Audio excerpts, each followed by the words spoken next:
In this video clip, I want to remind you also of how we simplified radicals that had some fairly complicated looking stuff underneath them.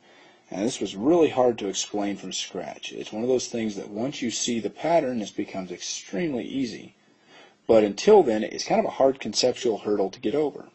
So let's take a look at both of these, or all three of these components that are underneath this radical. I have a cube root, and I've got 64 x to the 5th y to the 9th, which is some big giant number I don't know. It's got a lot of pieces to it, but I don't know what it is. So let's approach this from a conceptual standpoint. Let's pretend we really have three separate problems. So I'm going to take part of this and just write cube root of 64.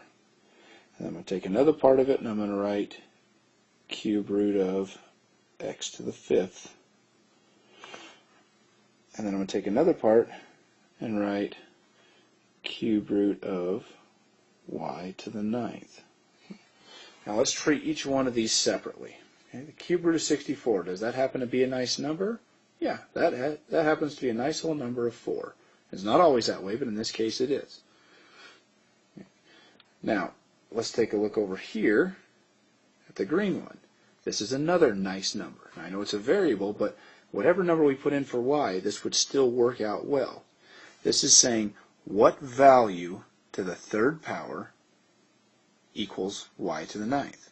And so let's think about how this could be rewritten different.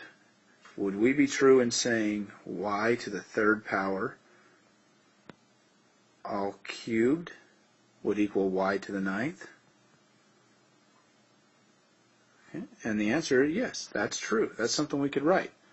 So what this is really asking is saying what value to the 3rd power, so this value right here to the 3rd power equals y to the 9th.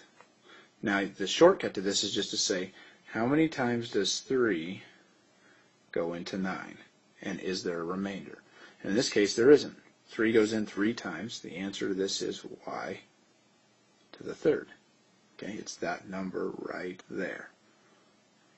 Now the blue one, not quite so simple. This is asking what's the cube root of x to the 5th? Well, there's a whole number within that I can take out, but there's also a remainder. So let's look at the shortcut we kind of use in the green one. How many times does 3 go into 5? And the answer is it goes in once. So I can take out an x to the 1st. That's the whole number that comes out, but what's the remainder? What's left over? And the answer is there's an x squared left underneath there that can't come out. It's like a remainder. We have not quite gotten to that threshold, that level yet. Now what I'm going to do is rewrite this in a way that puts all the whole numbers in one spot. So I got a 4, I've got an x to the 1st, and a y to the 3rd. So I'm going to write 4 x y to the 3rd. And then I've also got this little remainder left over, so I'm going to write times the cube root of x squared.